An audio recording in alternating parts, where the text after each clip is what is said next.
Agar sizning nomingizda kvartira bo'lsa, bu video sizga bevosita tegishli. Men bugun juda muhim masalani tushuntiraman.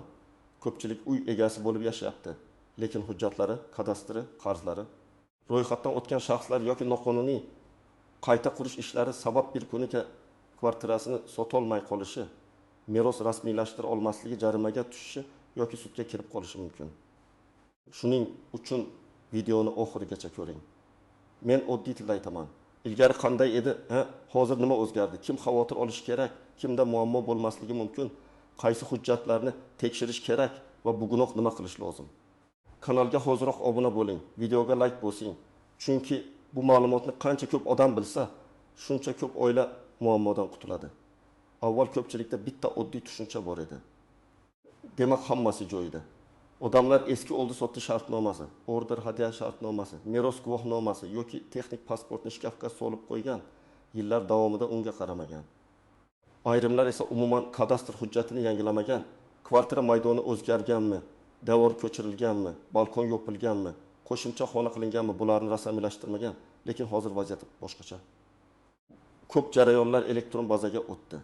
Ko'chmas mulk bo'yicha ma'lumotlar kadastr, soliq, notarius, kommunal xizmatlar, sud qarorlari va boshqa tizimlar orqali tekshiriladi.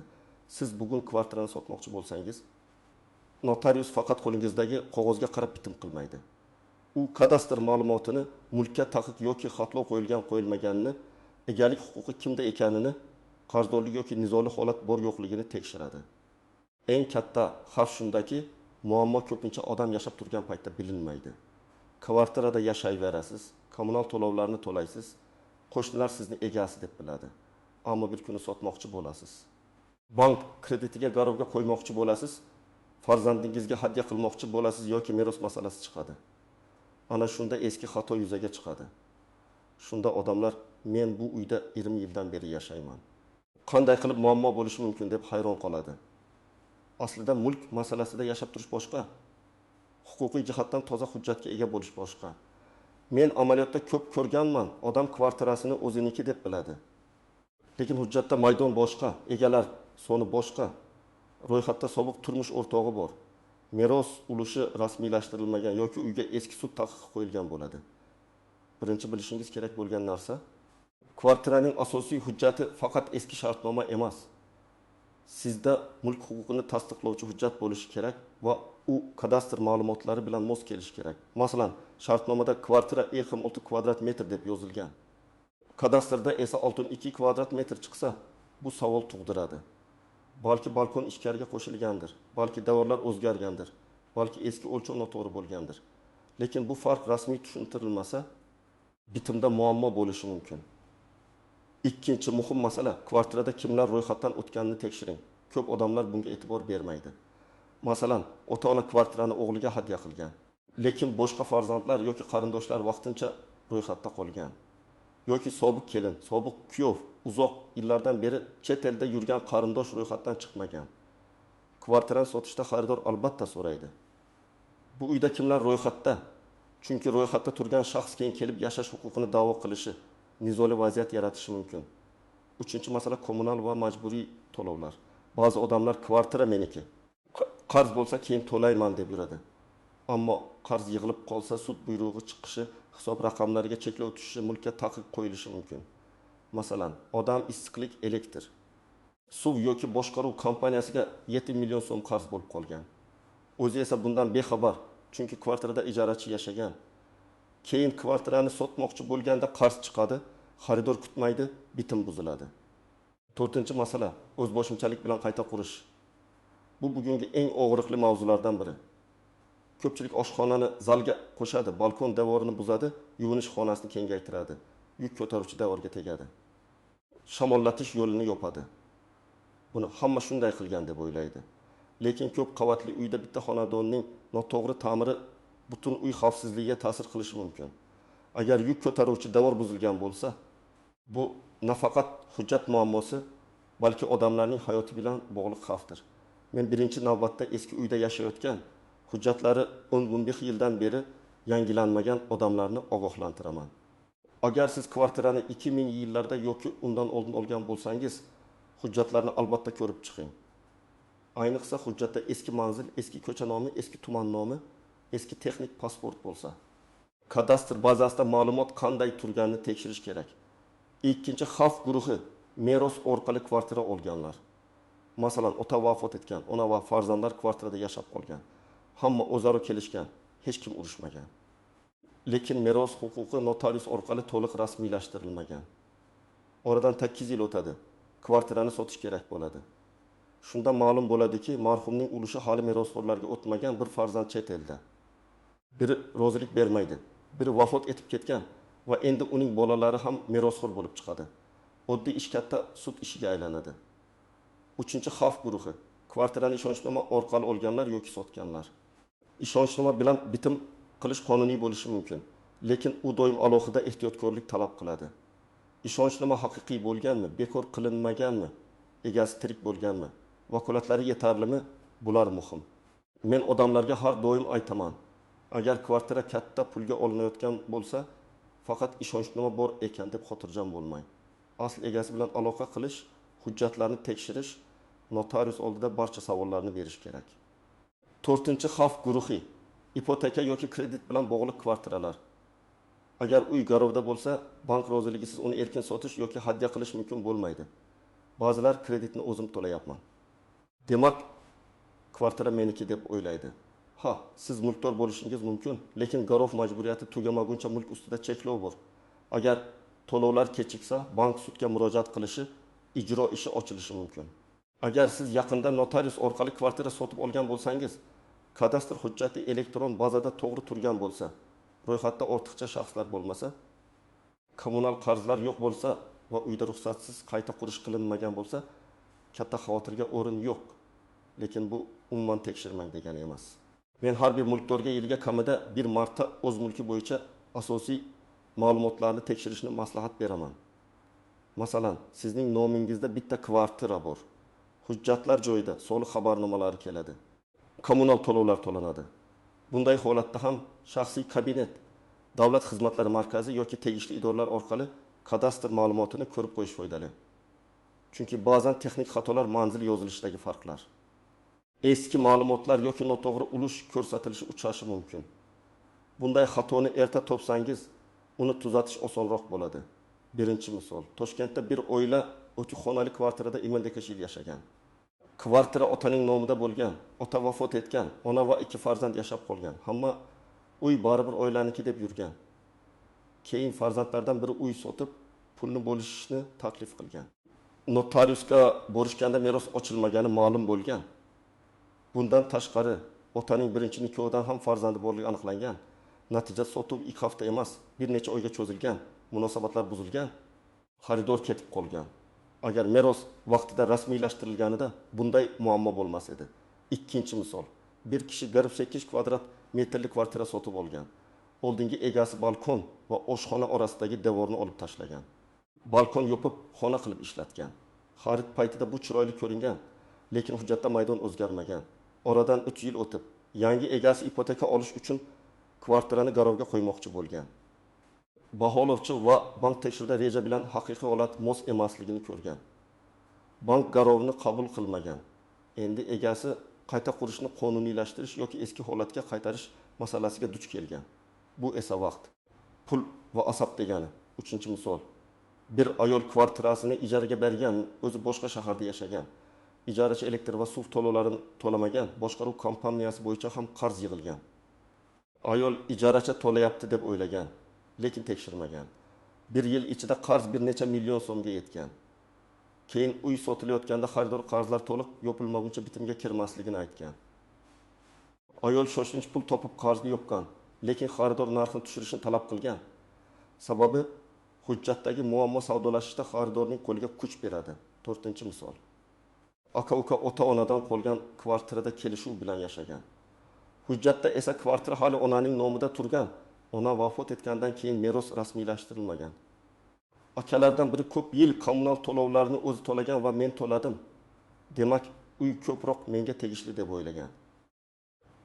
Lekin meros huquqida faqat to'lov qilganlik avtomatik tarzda butun mulkni bermaydi.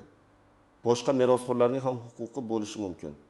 Shuning uchun oilaviy kelishuvni hujjatga aylantirmasangiz, keyin dalil yetishmaydi. Endi juda muhim nozik masalani aytaman. Har bir hujjatdagi kichik farq ham falokat degani emas. Masalan, ko'cha nomi o'zgargan bo'lishi mumkin, tuman nomi yangilangan bo'lishi mumkin. Eski texnik pasportda o'lchov boshqacha ko'rsatilgan bo'lishi mumkin. Bunday holatlarda vahimaga tushmaslik kerak. Lekin farqni ko'rib hech narsa bo'lmaydi deb ham yurmaslik kerak.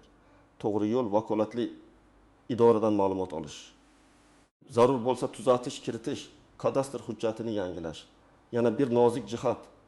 Kvartirada voyaga yetmagan bolalar ro'yxatda turgan bo'lsa yoki ulushga ega bo'lsa, bitim alohida tartibda ko'riladi. Bola oddiy ro'yxatda turganmi yoki mulkdor sifatida ulushi bormi? Farqi katta. Agar bolaning mulkdagi ulushi bo'lsa, uning huquqini buzadigan bitimni oddiy rozilik bilan hal qilib bo'lmaydi. Bunda vasiylik va homiylik organlari, notarius, ota-onaning roziligi kabi masalalar paydo bo'ladi. Ota-ona bu mening bolam, o'zim hal qilaman deb o'ylashi mumkin, lekin qonun bolaning mulkiy manfaatini alohida himoya qiladi. Yana bir keng tarqalgan xato. Men kvartirani erimning yoki xotinimning nomiga olganman. Demak, faqat o'shaniki degan fikr. Nikoh davrida olingan mol-mulk bo'yicha oilaviy qonunchilikdagi umumiy qoidalarni unutmaslik kerak. Ba'zi holatlarda mulk kimning nomida turgani bilan birga, u qachon, qanday mablag' hisobidan olingani ham ahamiyatli bo'ladi. Agar ajrim bo'lsa, mulk bo'yicha da'vo chiqishi mumkin. Shuning uchun katta bitimlarda turmush o'rtog'ining roziligi masalasi juda muhim. Yana bir xavfli holat. Og'zaki kelishuv. Masalan, men ukamga pul berdim, u kvartirani o'z nomiga oldi. Lekin aslida yarmi meniki degan gaplar amaliyotda ko'p uchraydi.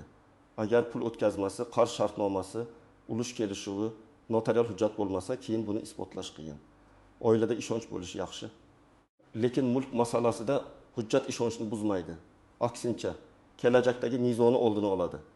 Endi nima qilish kerakligini aniq aytaman. Birinchi qadam, kvartirangiz bo'yicha barcha hujjatlarni bir joyga yig'ing.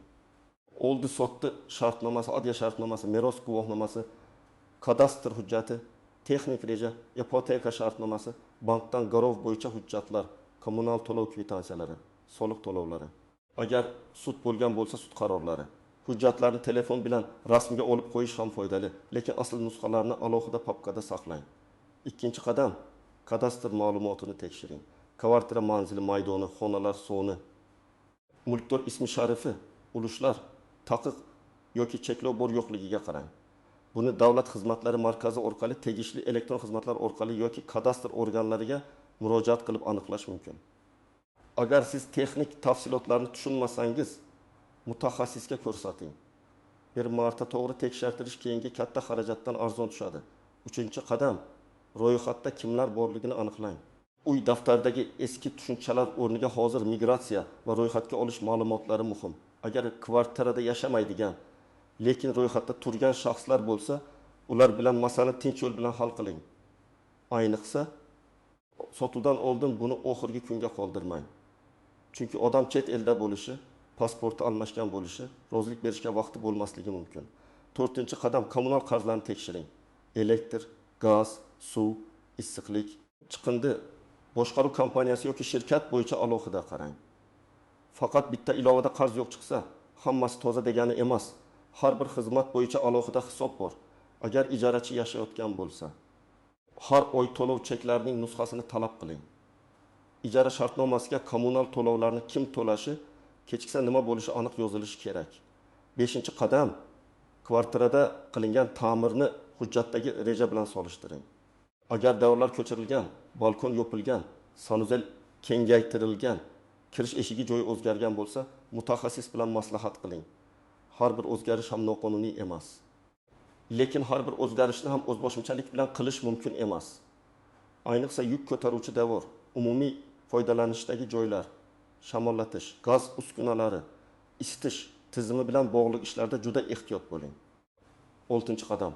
Agar kvartira meros bilan bog'liq bo'lsa, notariusga boring. Oilada kelishib olganmiz degan gap yetarli emas. Meros ochilganmi? Muddatlar o'tganmi? Kimlar merosxo'r? Kim voz kechgan? Kimning ulushi bor? Bular hujjatda ko'rinishi kerak. Agar meros muddati o'tib ketgan bo'lsa ham vaziyatga qarab huquqiy yo'l bo'lishi mumkin. Lekin vaqt o'tgani sayin masala murakkablashadi. 7-qadam. Agar kvartirani sotmoqchi bo'lsangiz, xaridor topilgandan keyin emas, undan oldin tayyorlaning. Men sotuvchilarga doim shuni aytaman. Hujjatlaringiz tayyor bo'lsa, siz narxida kuchliroq turasiz. Xaridor bu yerda muammo bor ekan deb narxni tushira olmaydi. Hujjat toza bo'lsa, bitim tezroq va ishonchliroq o'tadi. 8-qadam, shubhali sxemalarga kirmang. Notariussiz kelishamiz, pulni keyin yozamiz. Shartnomada kamroq summa ko'rsatamiz, soliqdan ochamiz. Ishonchnoma yetadi degan takliflar juda xavfli. Bugun ozgina pul tejagandek bo'lasiz. Ertaga butun kvartira bo'yicha sudlashishingiz mumkin. Shartnomada haqiqiy summa, haqiqiy shartlar, haqiqiy tomonlar ko'rsatilishi kerak. 9-qadam. Agar siz keksaygan ota-onangizning kvartirasi bo'yicha mas'ul bo'lsangiz, hujjatlarni oldindan tartibga keltiring. Bu nozik mavzu, lekin hayotiy. Ota-onaning hujjatlari qayerda? Kvartira kimning nomida? Miros bo'yicha xohishlari qanday? Qarzlar bormi? Ro'yxatda kimlar turibdi? Bularni hurmat bilan, janjalsiz lekin aniq bilib qo'yish kerak. Aks holda keyin farzandlar o'rtasida tushunmovchilik chiqadi. 10-qadam. Barcha murojaatlarni yozma qiling. Agar kadastrda xato topsangiz, og'zaki gap bilan cheklanib qolmang. Ariza yozing, kirim raqamini oling, javobni saqlang. Agar boshqaruv kompaniyasi noto'g'ri qarz yozgan bo'lsa, dalillar bilan yozma murojaat qiling. Agar qo'shni sizning davoringizga, tomga, umumiy joyga zarar yetkazgan bo'lsa, dalolatnoma tuzing, suratga oling, tegishli idoralarga murojaat qiling. Mulkni himoya qilishda dalil juda muhim. Men sizni qo'rqitmoqchi emasman. Maqsadim boshqa. Kvartira oddiy buyum emas, u ko'p oilaning eng katta mol-mulki. Birgina beparvolik yillar davomida yig'ilgan mehnatni xavf ostiga qo'yishi mumkin. Hujjatni tekshirish, qarzni yopish, ro'yxatni tartibga keltirish, qayta qurishni qonuniylashtirish zerikarli ko'rinadi.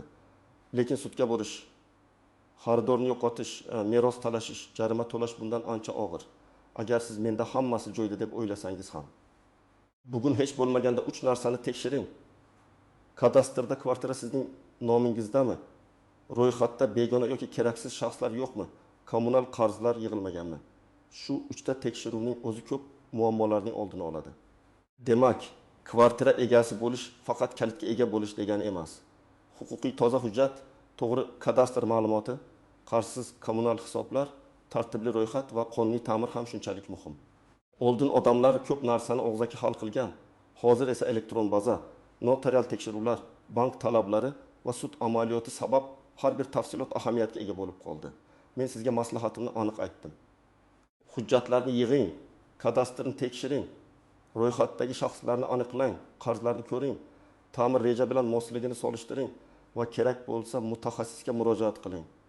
Buni bugun qilsangiz, ertaga o'zingizni, oilangizni va mulkingizni katta muammolardan himoya qilasiz. Sizning kvartirangiz bo'yicha shunday muammo bo'lganmi?